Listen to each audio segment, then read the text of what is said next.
Bueno, aquí está. Vamos a empezar entonces con la primera conversación de hoy.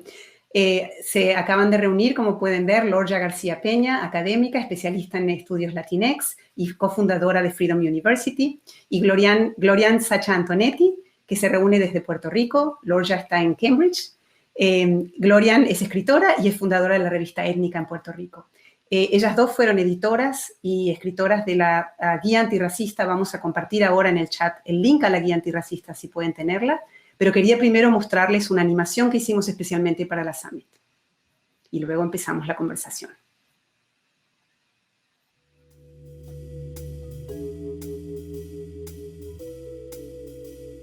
Latinx, antirracistas. En Latinoamérica y en las comunidades Latinx de Estados Unidos existe el racismo y reconocerlo es fundamental para hacer un periodismo informado. Esta guía provee definiciones y conceptos que le permitirán a periodistas y editores de medios hispanohablantes en Estados Unidos realizar una cobertura más informada y atinada sobre el racismo antinegro. Afrolatinx, colorismo, racialización, racismo, supremacía blanca. Emplear conceptos, frases y formas de representación que eviten perpetuar el racismo es urgente. Por lo tanto, se recomienda evitar el uso de algunos términos que en el presente asocian a la negritud con algo negativo. También averiguar cómo los grupos racializados prefieren ser nombrados y evitar el uso de diminutivos. Y es importante evaluar críticamente las imágenes racializadas, el patrón de asignar a las personas no blancas roles de menor jerarquía y asociarlos a valores negativos. La traducción de conceptos que vienen de otros idiomas y contextos puede ser un reto. Sin embargo, es mejor usar las frases en español para comunicar su relevancia en nuestras vidas. Esta guía es una creación colectiva de expertas reunidas por la iniciativa de medios latinos, Latino Media Initiative, en su nombre en inglés, de la Craig Newmark Graduate School of Journalism de CUNY. Ok, entonces empezamos la conversación. Le pido a toda la gente que está presenciando, que está escuchando esta conversación, que participe usando el chat a la derecha de la pantalla donde dice evento o event. Si utilizan el chat para enviar preguntas, al final de la conversación vamos a tener un espacio para contestar preguntas y comentarios. Entonces quería empezar si les parece, Lorgia y Glorian, un poco por qué hicimos esta guía. Entonces esto surgió después del verano del 2020, cuando la discusión colectiva en este país posterior al asesinato de George Floyd, la gente estaba en la calle, estaba protestando y empezó a haber una conversación largamente pendiente también en los medios de comunicación, en las redacciones, sobre cómo el lenguaje que utilizaban los medios podía perpetuar prácticas racistas o podía seguir marginalizando comunidades. Entonces así fue como la AP y muchas otras redacciones decidieron empezar a poner Black con mayúsculas en inglés y empezaron a tomarse decisiones y conversaciones sobre la cobertura de los medios en inglés en Estados Unidos. Y en ese momento un par de editores de medios en español de Estados Unidos que sirven a comunidades muy grandes e importantes en estados donde casi la mitad de la población es latina y gran parte de la gente habla el español como primer idioma en su casa. En estos medios también empezó esta conversación y entonces vinieron a la iniciativa de medios latinos que yo dirijo en CUNY a preguntarnos, bueno, ¿hay alguna guía? ¿Podrían ayudarnos a crear una guía o una guía de estilo, algo parecido a lo que está haciendo la IP en inglés, pero hacerlo en español? Entonces nos reunimos, ¿te acuerdas, Lorgia? Estuvimos juntas en esa primera conversación, luego sumamos a Glorian y al grupo de otras editoras y escritoras que participaron de la guía y básicamente ustedes se pusieron a trabajar.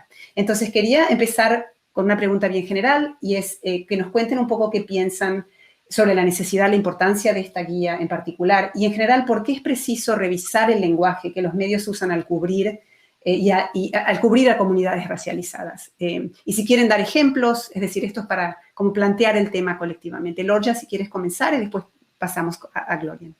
Muy bien. Muchas gracias otra vez por la invitación. Ha sido súper interesante para mí estar en conversación con Gloriana y con las demás compañeras, ¿no? Sobre un tema tan esencial, tan importante para este momento que estamos viviendo. Mira, los medios de comunicación tienen un increíble poder a la hora de influenciar la cultura. Yo creo que la cultura popular, sobre todo, creo que es una sorpresa para nadie, ¿no? Desde la manera en que nos vestimos hasta cómo nos relacionamos con las personas, qué productos consumimos, la forma de hablar. Entonces, con ese poder viene también una gran responsabilidad. La responsabilidad, primero que nada, de no hacer más daño. Y luego de educar a la población, sobre todo cuando se refiere a situaciones de gran importancia y relevancia para la vida, para la sobrevivencia de nuestra sociedad. Entonces, el mayor problema que estamos enfrentando en esta sociedad, a mi parecer, en este momento, es la inequidad, la desigualdad que existe entre las personas que habitamos este mundo. Y uno de los mayores factores que influencian la inequidad es la raza, o mejor dicho, el racismo. Entonces, es imprescindible que los medios de comunicación no participen en la reproducción de estereotipos raciales y de un lenguaje racista. O sea, es lo mínimo que podemos pedir a los medios de comunicación hacia su responsabilidad con las personas que estamos participando, de escucharles y de informarnos a través de los medios. Y la importancia de la guía es precisamente crear un punto de partida, ¿sí? Porque no, la guía no es el final, sino es la invitación a un inicio de una conversación en donde creamos juntas y juntos y juntes una conversación hacia cuál es el futuro que queremos, cómo es que queremos expresarnos, cómo es que queremos que las personas empiecen a pensar alrededor de la importancia del lenguaje, cómo lo que decimos importa y crea o reproduce otras formas de inequidad. Entonces, para mí es eso, no es una invitación a empezar a pensar y empezar a co-crear manera de comunicarnos. Gloriana. Sí, definitivamente concuerdo con lo que menciona Norgia, ¿verdad? Y yo creo que el factor más importante del desarrollo de esta guía, yo creo que parte del reconocimiento de la existencia del racismo. Lamentablemente en nuestras sociedades, ¿verdad?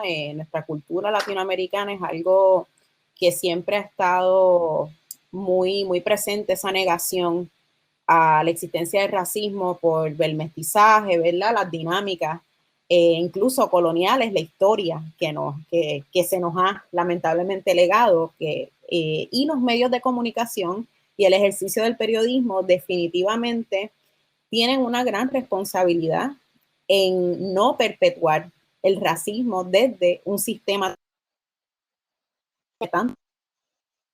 en la cultura, en las personas, en la información. Así que este es un gran inicio, una gran contribución. Para mí ha sido hasta, ¿verdad?, un honor compartir con las compañeras que editaron la guía, compartir con Isa Godro la redacción, la invitación que nos hicieron ustedes para participar de esto. Y es una invitación, creo, también a la creación de guías de estilo y manuales de estilo antirracista desde las propias redacciones. Así que yo creo que puede ser un gran ejemplo a seguir desde Revista Étnica, que ya nosotros pues nos definimos como un medio ¿verdad? Ya sea periodismo antirracista, afrofeminista y también inclusivo. Hemos comenzado también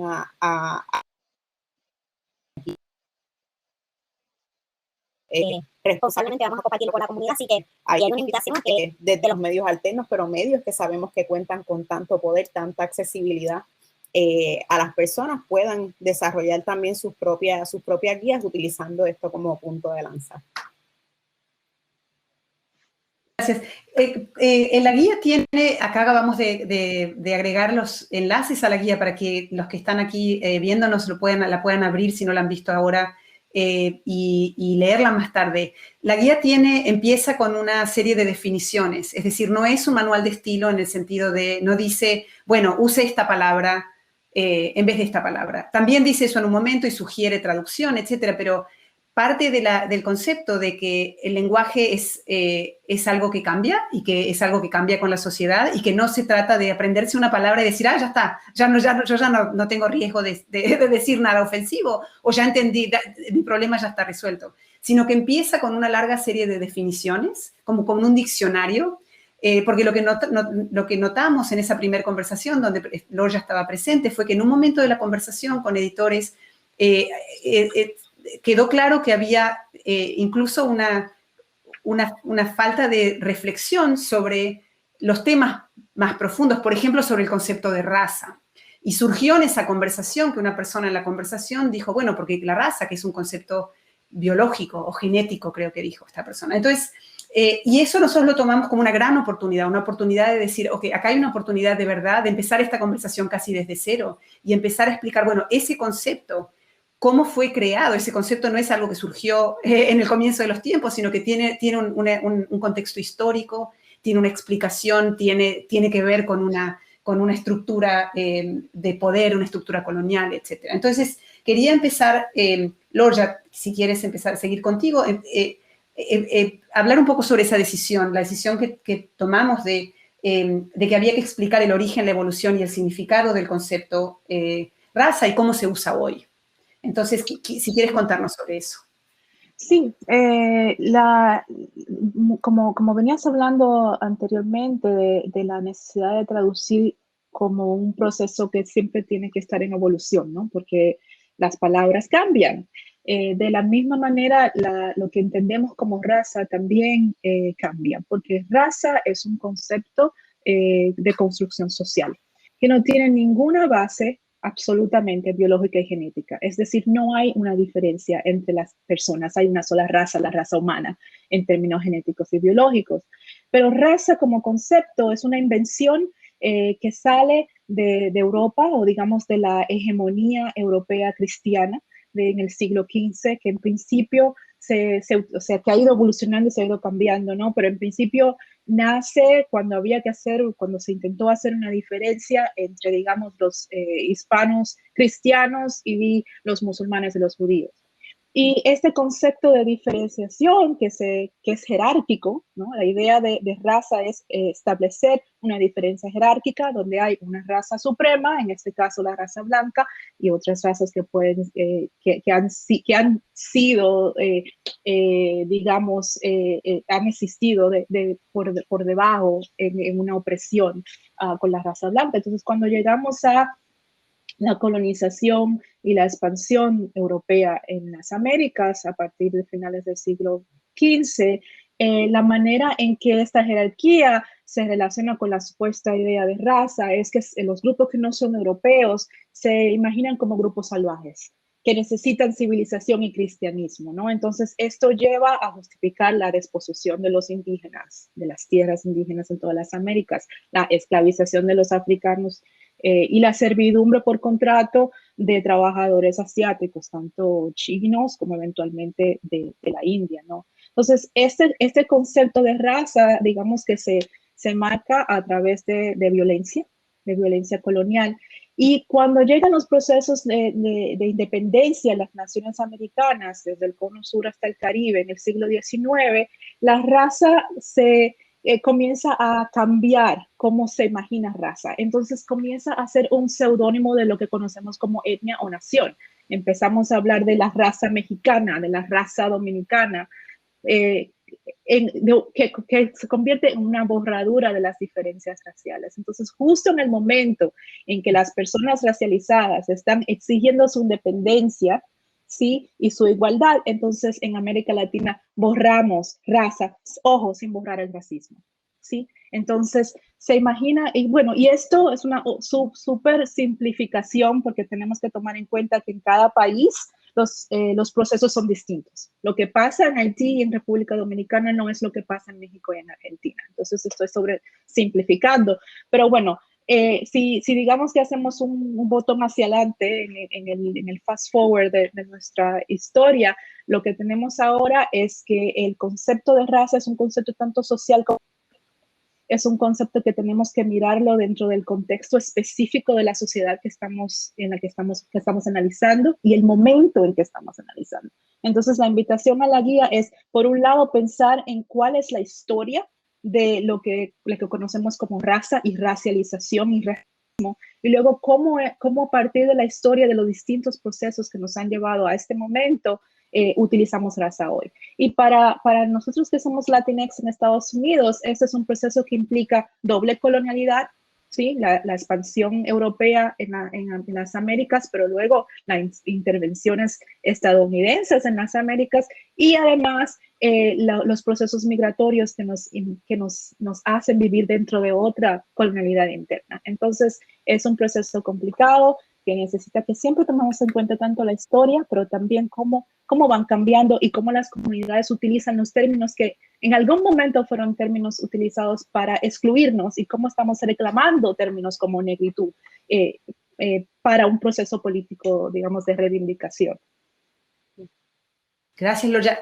Una de las cosas que surgieron en esas conversaciones iniciales fue que los periodistas de estos medios en español nos decían que cuando, sobre todo cubriendo el caso de George Floyd o de otros casos de brutalidad policíaca y las protestas posteriores, el movimiento Las Vidas Negras Importan, etcétera, no sabían cómo, a veces cuando habían tenido momentos de choque con sus audiencias por el uso de determinadas palabras. Entonces, por ejemplo, había un editor que decía que ellos habían utilizado, se habían referido, cuando se referían a las personas como personas negras, generalmente ponían persona de raza negra para hacerlo, como suavizarlo de algún modo, porque sentían que si no iban a ser atacados por la audiencia, si decían que alguien era negro. Entonces, todo el tiempo en la conversación trataban de buscar palabras para no decir la palabra negra ni negritud. Decían, bueno, afroamericanos, afrolatinex, afrolatino, etc.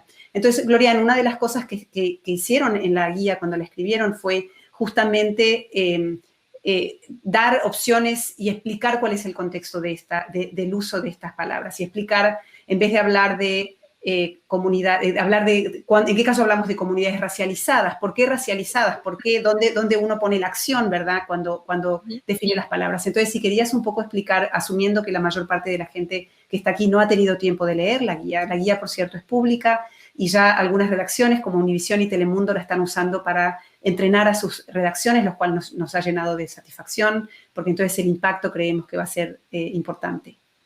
Definitivo. Pues mira, el término de comunidades racializadas ha sido un término que hemos estado, ¿verdad?, presentando porque es una categoría, ¿verdad?, una imposición que históricamente también se ha hecho en esa dinámica de poder y de lo que representa el racismo, ¿verdad?, que siempre se han presentado unos grupos, particularmente de personas, ¿verdad?, blancas europeas como superiores y a personas, ¿verdad?, lo que llamamos racializadas, que han sido, ¿verdad?, las personas negras, las personas indígenas, las personas asiáticas, entre otros grupos, se les ha dado, ¿verdad?, un valor de inferioridad y hasta de deshumanización. Así que para nosotros es muy importante y en el desarrollo de esta guía era definitivamente urgente establecer estas definiciones, incluso también el concepto de negro, porque también es un concepto que a pesar de que fue una categoría impuesta, nos define como personas, ¿verdad? Y hablamos también de afrodescendientes, nos reconocemos como personas descendientes de africanos, africanas, que lamentablemente pasaron por un proceso terrible, histórico, de trata y de esclavitud. Y eso requiere también una resignificación de las palabras y muchas veces en las redacciones y en otros países ¿verdad?, en América Latina, evitamos el uso de la palabra negro porque hay una falsa concepción de que es un término ofensivo, cuando por el contrario, quienes somos personas evidentemente negros, afrodescendientes, estamos en procesos de identificarnos. Así que estamos un poco también rompiendo con esa, ¿verdad?, con esa concepción o esa percepción de que es ofensivo utilizar la palabra negro, pero es importante cuando utilizamos esa descripción como negro, ¿verdad? Si va a ser para marcar o connotar algo negativo sobre nuestra comunidad, sobre las personas negras, pues hay que tener mucho cuidado cuando se utiliza. Sin embargo, cuando queremos destacar a una comunidad, porque ese ha sido incluso también uno de los procesos lamentables históricos donde se nos ha invisibilizado como personas negras y como afrodescendientes. Así que todo esto requiere unos balances y requiere unos conocimientos y escuchar más que nada así a nuestras audiencias, pero también a las personas que son entrevistadas en estos procesos. ¿Cómo ustedes quieren ser definidos? ¿Cómo quieren que lo presentemos? Y ejemplos muy importantes que para desapercibido las reacciones es que yo recuerdo uno de los titulares de las noticias cuando el caso de George Floyd era como muere una persona, muere un hombre a manos de la policía. Entonces es bien distinto, ¿verdad? Decir muere un hombre a manos de la policía, eso está súper suavizado. Esto aquí hubo una violencia de racismo antinegro. Sí que era importante destacar que un policía asesinó a un hombre negro. Entonces, ese tipo de balances son importantes nombrarlo, porque entonces se nombra el racismo como una problemática social sistémica ¿verdad? Que cubre nuestras vidas y tiene unos impactos tan negativos. Así que es bien importante los balances y cuando utilizamos la palabra negro, siempre y cuando sea para afirmar y representar positivamente a una comunidad. Un subtexto importante de esta guía es el momento histórico en el que ocurre, en el que fue escrita, ¿verdad? Entonces, recuerdo que en esa primera conversación, una de las primeras cosas que se decidieron fue, bueno, en principio esto va a ser una conversación, va a ser una guía dedicada específicamente a aclarar términos y a crear conciencia sobre la cobertura de racismo antinegro. Hay otro tipo de racismo, por ejemplo, dijimos de hecho que la próxima guía iba a ser sobre racismo antiindígena, por ejemplo. Entonces ese es para que tengan en cuenta que eso fue desde el comienzo, digamos, la delimitación que hicimos del campo. Pero también ocurría en el momento de la conversación global alrededor del movimiento Black Lives Matter. Y una cosa importante, y Lorja, si querías contar un poco de esto, el próximo libro de Lorja habla un poco sobre esa discusión transnacional y el tema se llama Translating Blackness y muestras cómo la lucha de derechos de comunidades negras en Estados Unidos ha influido en el discurso y la estética global de la lucha contra el racismo antinegro en otras partes. Entonces, lo que surgió aquí en la guía como discusión fue, bueno, los medios habían decidido dejar Black Lives Matter cuando escriben en español, los medios en español, dejarlo en inglés. Y ahí tú dijiste, no, es importante traducirlo, porque si no parece que no ocurriera en las comunidades que hablan español, que fuera algo externo. Entonces, traducir equivale a señalar que es un movimiento que no solo tiene relevancia en los Estados Unidos, sino que es un movimiento que tiene relevancia en toda la región. Me gustaría que nos contaras un poco más, entonces, en ese contexto de ahora y en el contexto de la influencia que este movimiento y esta estética y este discurso que surgió aquí ha influenciado la discusión sobre el racismo antinegro y sobre la negritud en el mundo entero o en otros lugares del mundo. Claro que sí. Quisiera primero como retomar desde donde terminó Glorian un poco para recordarnos también que uno de las problemáticas a la hora de asumir, o sea, el asumir que la palabra negro o negra es un despectivo, es un acto racista. Entonces, recordar que en esa misma línea, en ese mismo deseo de que los medios de comunicación contribuyan primero que nada a no hacer daño, ¿sí? a la ignorancia digamos, de las palabras. Es el utilizar la palabra negro o negra para significar, digamos, el grupo político del que estamos hablando, el grupo social del que estamos hablando. Es un acto importante para desmitificar esta idea de que ser negro o nombrar la negritud es de una mala palabra. No, son personas. Y mientras más normalizamos el uso en español, en Estados Unidos y alrededor de América Latina, más vamos a invitar, digamos, a que la gente pueda abrazar, digamos, el término y sentirlo suyo, si así lo desea. En cuanto a tu pregunta, el hecho de que la raza no es un concepto estático, sino que se construye de sociedades en sociedades y que evoluciona y cambia con el tiempo y los procesos históricos, significa precisamente que traducir raza y conceptos raciales requiere no solamente una traducción semántica, ¿no? Es decir, black es negro. No basta con traducir las palabras, sino que es necesario también traducir los procesos sociales, históricos y políticos. Y eso es un reto cuando estamos hablando de comunidades latinas en los Estados Unidos, porque sabemos que la latinidad es un concepto sombrilla bastante expansivo, ¿sí? Y que nos pide abarcar una comunidad muy diversa, tanto en términos raciales como étnicos, pero también en términos nacionales. Ya de por sí tenemos que empezar como con este disclaimer, ¿no? De que hay limitaciones en el lenguaje de lo que podemos y no podemos hacer. Al redactar la guía tuvimos muy en cuenta, yo creo, estos procesos históricos y sociales y estas diferencias, ¿no? Es decir, esta guía tiene sus límites tanto geográficos como culturales, porque intenta abarcar el momento histórico en el que estamos viviendo en este principio del milenio y desde los Estados Unidos, desde los Estados Unidos Latinx. Entonces, nuestro contexto, al traducir raza, necesariamente requiere que pensemos en los procesos históricos que han definido raza en América Latina y al mismo tiempo los procesos políticos y sociales que han llevado a que las comunidades latinas, independientemente de sus razas, se hayan convertido en comunidades racializadas en Estados Unidos. Entonces, todo eso está, digamos, mezclado, porque una persona latina de piel clara también es racializada de otra manera, simplemente por ser latino en Estados Unidos, y eso también es complicado. Al hablar de personas afrolatinas o de personas que se identifican como negras o como negras y latinas, entonces necesitamos entender esa doble, digamos, experiencia de exclusión, tanto dentro de las comunidades latinas como de la nación en la que viven. Y es un proceso intrínseco y complicado, por lo que se hace necesario pensar y prestar atención a esa historia, a esos conceptos sociales. Yo creo que la importancia del movimiento de las vidas negras importa en términos globales es que nos ha hecho mirarnos, digamos, a través de las geografías.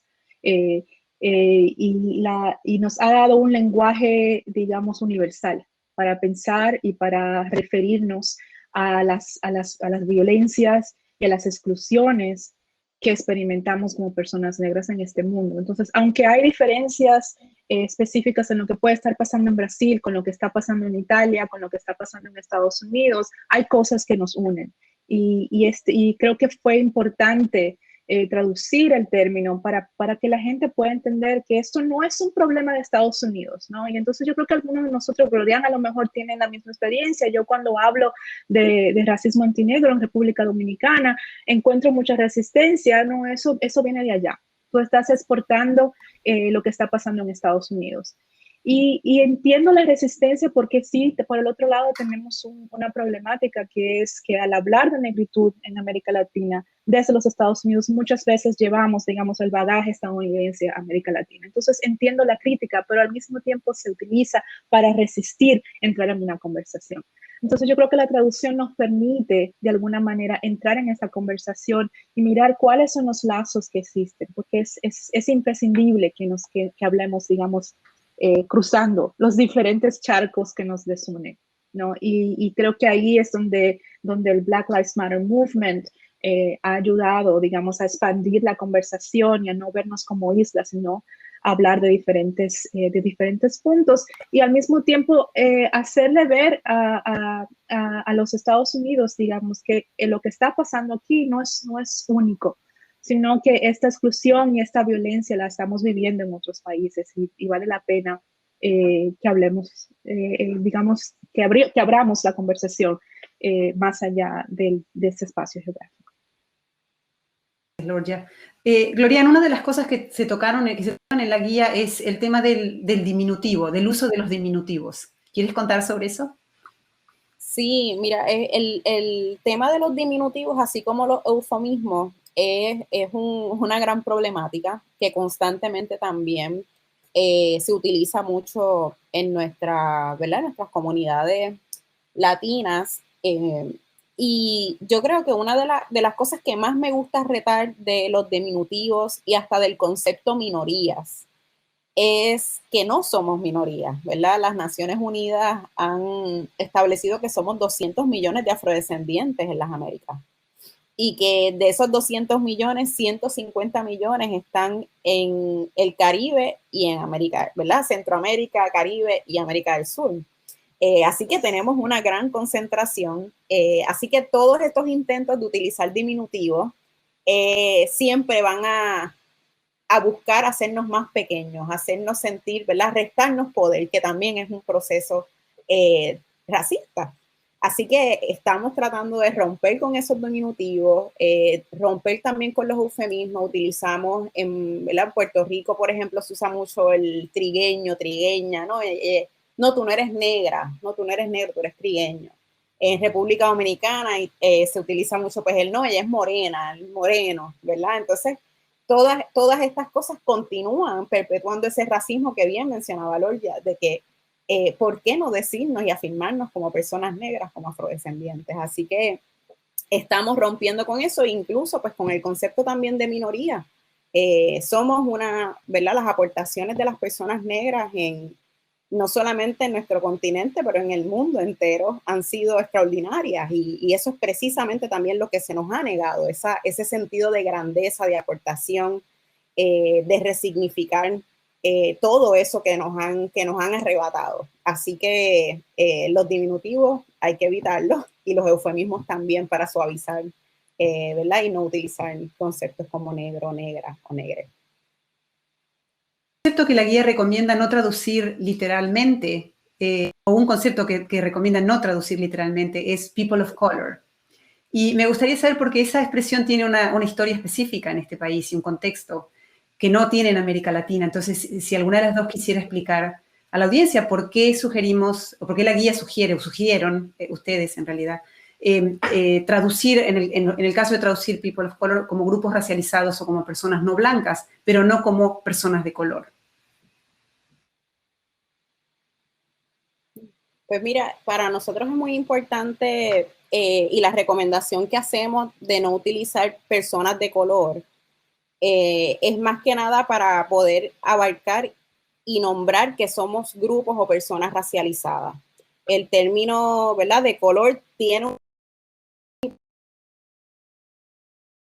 historia de los Estados Unidos de las color people, y eso también integraba a personas negras, personas puertorriqueñas también en un proceso de tránsito, ¿verdad?, y de migración, otras comunidades.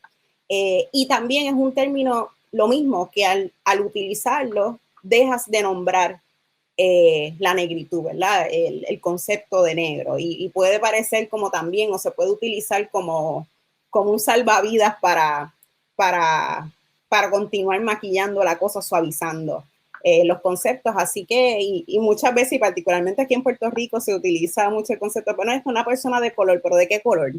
¿Verdad? Esa es usualmente la respuesta, como una persona de color, pero ¿de qué color estamos hablando? Así que es importante nombrarlo, y por eso entonces nuestra recomendación en la guía es utilizar el término de personas y grupos racializados en vez de grupos de color. Perfecto, gracias. Voy a leer, porque nos quedan solo 7 minutos, un par de preguntas de la audiencia. Uno es de Eli F. Dice, gracias, en la guía se sugiere usar negro o negra como sujeto directo, pero tengo la duda de si conviene hacer eso cuando la cobertura es sobre violencia hacia el grupo. Por ejemplo, dice, en este caso, ¿qué opinan de recalcar que son personas, por ejemplo, policía mata a persona negra versus policía mata a negro, si parte de la audiencia todavía tiene ideas equivocadas? Sí, bueno, ahí la sugerencia sería, ¿verdad?, nombrar, y si estamos hablando de un sujeto, puede decir persona negra, pero a un hombre negro, a una persona negra. Y sería lo ideal en el contexto de este ejemplo. Un ejemplo que yo he estado compartiendo muchísimo cuando hemos tenido la oportunidad de presentar la guía a grupos de periodistas que tuvimos recientemente, una de ellas, yo mencionaba, y para mí hay un recuerdo desde mi infancia, de escuchar en las noticias, el sospechoso es de tez negra, ¿verdad? Como por ejemplo, en las notas criminales o policíacas siempre se menciona, ¿verdad? De pronto como que siempre está como que el sospechoso de tez negra, y nunca se decía, o yo nunca escuchaba, el sospechoso de tez blanca. o el sospechoso blanco, ¿verdad? Yo creo que hay unos casos en los que es bien, bien importante nombrar asuntos sobre el racismo, poderlo nombrar, porque si, ¿verdad? Si nosotros no nombramos, no lo decimos, no lo problematizamos y no se crean acciones que puedan crear cambios contundentes. Así que hay que mirar cada ejemplo, pero es muy importante que utilicemos y que se describa si es necesario nombrarlo. Si no es necesario nombrarlo, podemos discriminación, de prejuicio y racismo desde el ejercicio. Gracias, Glorian. Otra pregunta, Tatiana Heredia dice, hace poco un jugador de fútbol uruguayo escribió "Gracias, negrito" a un amigo. Una frase afectuosa en la región del Cono Sur que desató la polémica porque fue interpretada dentro del contexto inglés. Me gustaría saber su opinión.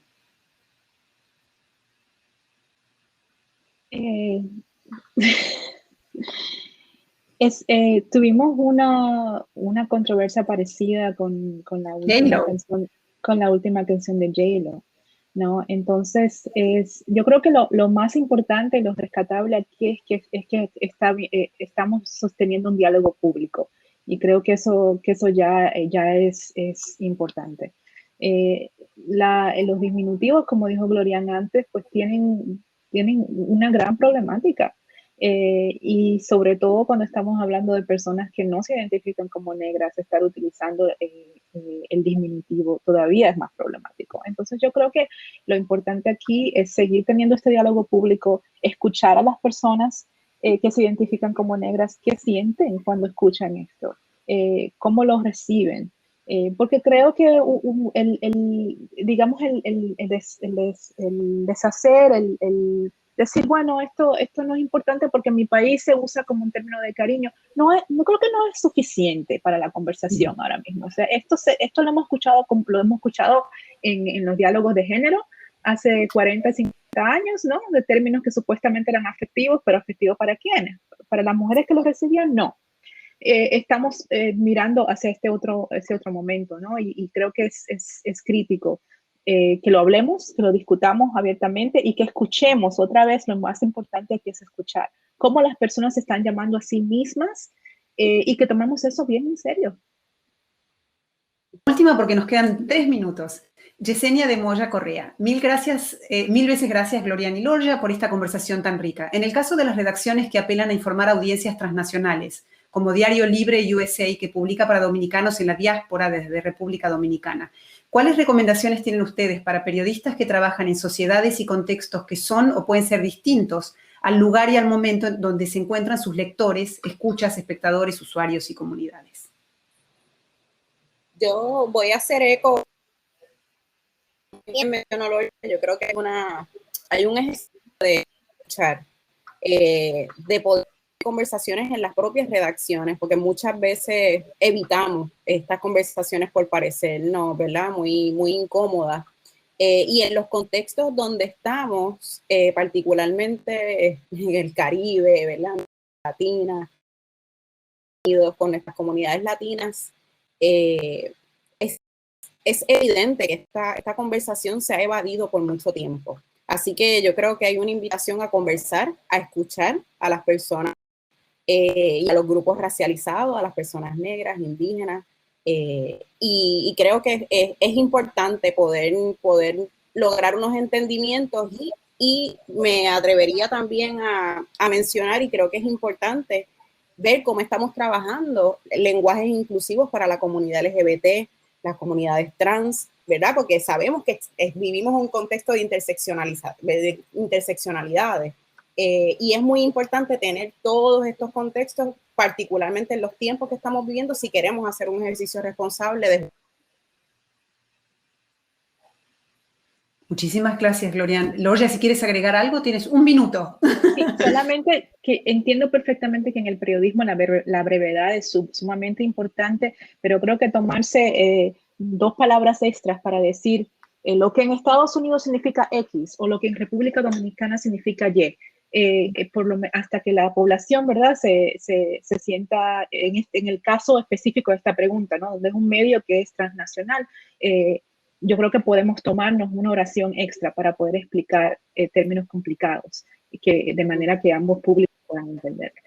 Totalmente, buenísima idea.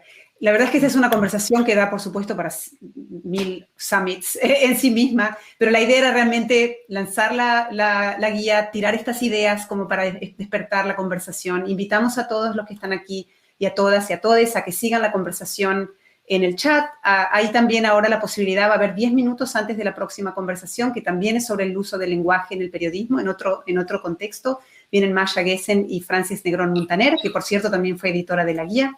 Y mientras tanto, en estos 10 minutos, además de irnos a tomar un vaso de agua o hacernos un café, pueden ir a la opción de networking, a encontrarse con gente y a conversar un rato y a conocer, o a la expo, donde van a aprender sobre las 5 o 4 compañías que van a estar reclutando a la tarde. Y les agradezco muchísimo, Lorja y Glorian. Ha sido un honor trabajar con ustedes. Y espero que la guía siga creciendo y que sigamos actualizándola a lo largo del tiempo, porque obviamente esta guía en un año va a necesitar ser actualizada, y el otro año también, y el otro año también, y el otro año también. Gracias a ustedes, Graciela. Mucho éxito, que disfruten el resto del summit. Bye.